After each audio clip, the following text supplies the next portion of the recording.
listening to the Nansanity Chronicles podcast. I'm your host, Nancy Andrade, aka Nansanity.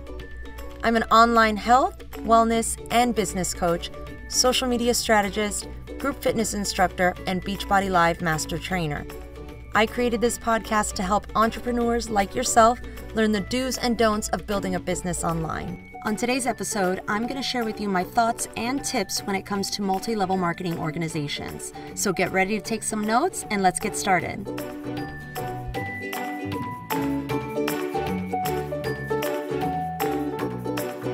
Whether you call it multi-level marketing, network marketing, direct sales, or even the ugly one, pyramid scheme, most of these organizations do have one fundamental thing in common. They can help you earn a little extra income on the side. But let's talk a little bit about the differences between a legitimate multi-level marketing company, or MLM, and a pyramid scheme. Most people think those two terms are synonymous. That's not necessarily true. First and foremost, pyramid schemes are illegal. And if there's an organization that falls under that category, it's only a matter of time before the authorities shut them down. But how can you tell the difference? Well, first of all, an organization should have a product or maybe even numerous products that are at the core of what their business is doing. For the most part, legitimate organizations will give you the opportunity to earn income by selling these products, so you'll earn a commission, and also by recruiting other people to join on as distributors or salespeople or whatever the terminology that organization uses. It seems like there's a new MLM organization popping up every single day, so it can be really, really hard to differentiate the good ones from the bad ones. Personally, I've been involved with both a pyramid scheme and a legitimate MLM. As you may know, I've been a Beachbody coach for a little over 6 years, and while I'm not actively working my business anymore, I still am a coach in name only. So if there are people that want to purchase product from me or sign up to join my team, I'll still get a little bit of an income from that, but I'm not actively seeking people out, recruiting, or promoting the products anymore. It's just something that for me on a personal level, it wasn't right for me. Many years ago, I had been associated with a pyramid scheme, but luckily I was able to get out before it did any real damage to our lives. But there's been a lot of people that have lost so much, not just money, but family members, their marriages have fallen apart, they've lost their homes, things like that, all because they got wrapped up in a pyramid scheme. So the very first thing I want you to do is really do your research. When I was first approached to become a coach with Beachbody, I was really hesitant because of my previous experience with that pyramid scheme. But what convinced me to join the organization wasn't the person who was trying to recruit me. It was the products. I had already been a customer of the products and I fell in love with them. I knew that the quality was something that I can get behind, so joining was kind of a no-brainer for me. And the majority of people who've been able to grow a successful business with an MLM started as customers. So it's vital that you have a passion for the products before anything else. Think about it. Why would anybody want to buy something from you that you're not in love with yourself? If the quality of the products that the company produces is questionable, you're not going to feel comfortable talking about it and trying to sell it to other people. But if they're high quality products and you use them and love them, it's really easy to speak passionately about them. And that's going to make your job as essentially a salesperson that much easier. There's a few ways that people get involved with an MLM. The most common way is being recruited by someone that's already a member of that organization. Maybe they've reached out to you because they know you well, or it could be a total stranger that's reached out to you to try to recruit you. Another way is you getting in contact with someone that you know is part of an MLM and you're interested in joining. The third and probably the least common way is you making a purchase directly through the company. Maybe you went to the company's website or saw an infomercial or called an 800 number and made a purchase. At that point, the company will arbitrarily assign someone to you who may be referred to as your upline sponsor. No matter which of these ways you become associated with an MLM, you're always going to have someone who's above you in the organization that is considered your upline sponsor. The only exception to this is if you are what's considered a founding distributor for that organization. If the company's brand new and you're among the first to sign up, then you wouldn't have an upline. But that's very rare. Something that I think is really important for people to remember when they join an MLM is they should not hang all their hopes and dreams for success on their upline. You have to remember, not all MLMers are created equal. Sometimes your upline will provide you with a ton of information and mentorship. Sometimes you'll get recruited and never hear from your upline again. But no matter what organization you decide to join, I guarantee you that the company itself does provide you with a plethora of detailed information, tools, resources, and even training so that you can have a successful business. So often, people blame their upline for their lack of success in their businesses. It's not their responsibility to run your business. It's also not their responsibility to train you, believe it or not. If you're lucky enough to have an upline sponsor who's really hands-on, that's awesome. But at some point, in all likelihood, that's going to stop. Just like a parent has to let their child go and experience the world on their own at some point, your upline sponsor has to do the same for you. Now, remember when I said not all MLMers are created equal? You have to decide what kind of MLMer you want to be. There are a lot of people out there who do it the wrong way. They'll reach out to people randomly without ever establishing any foundational elements of a relationship and just try to sell products and recruit. No one wants to be sold, and they certainly don't want to feel like they're just a commission to you. I talked a little bit about this in episode 2, the top 5 mistakes that new entrepreneurs make. Building relationships is vital to your success. Don't ever forget that. When you first get started, you're probably going to want to reach out to your close circle of friends and family. This is called your warm market. But remember, that warm market can dry up very quickly, so you want to constantly be adding new people to your network. That's why it's called network marketing.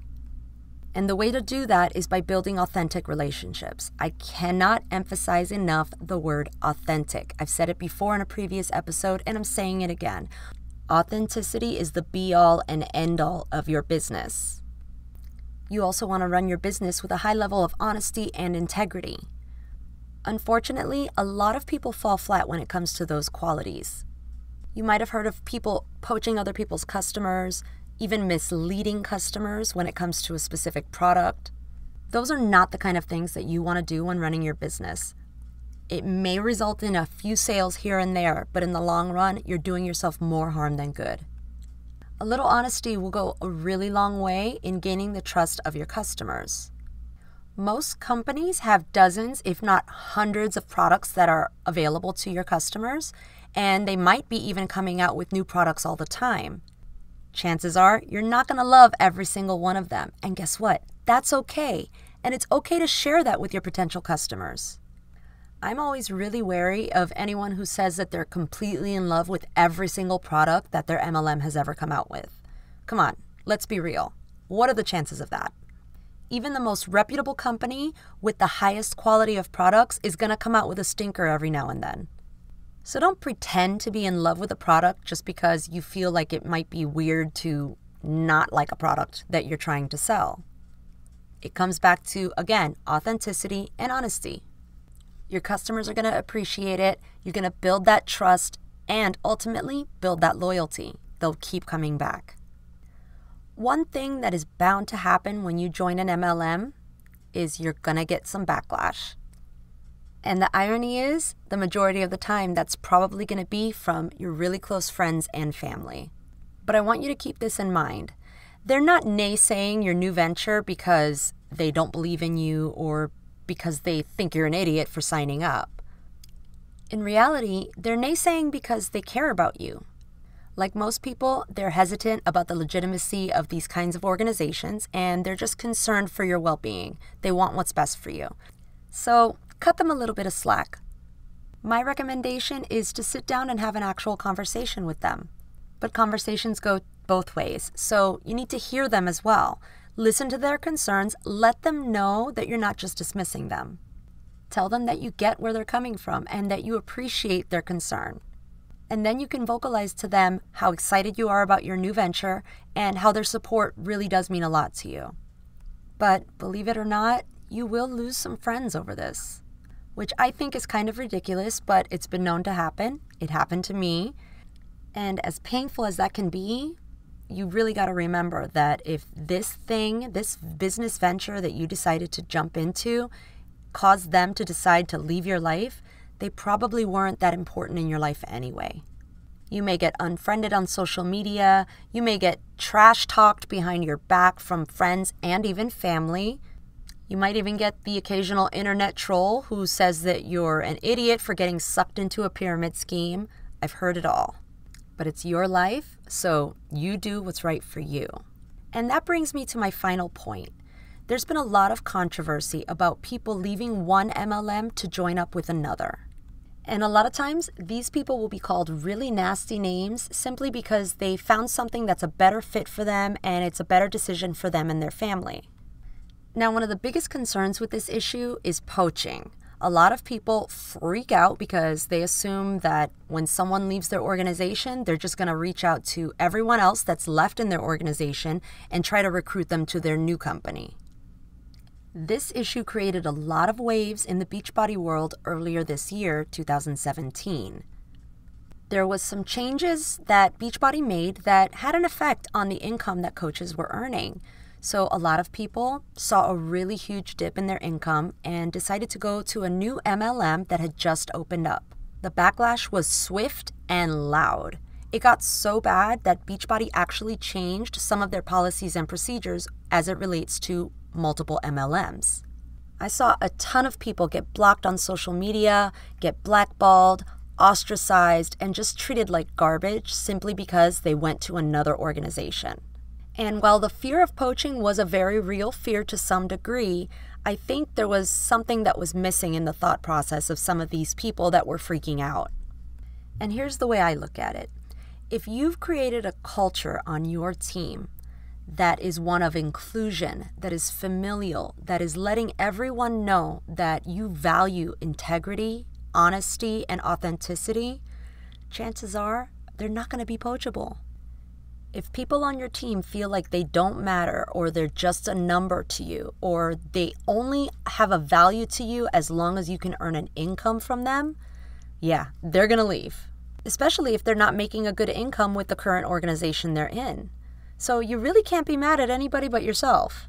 And yeah, just like anything, there are exceptions. There are times where you've created that amazing culture and there are still people who leave and try to poach your customers. But as hard as it may be, you really can't focus on those people. They're gone, they've moved on, and you have to as well. I hope you found this episode helpful, and I can't wait to hear your feedback.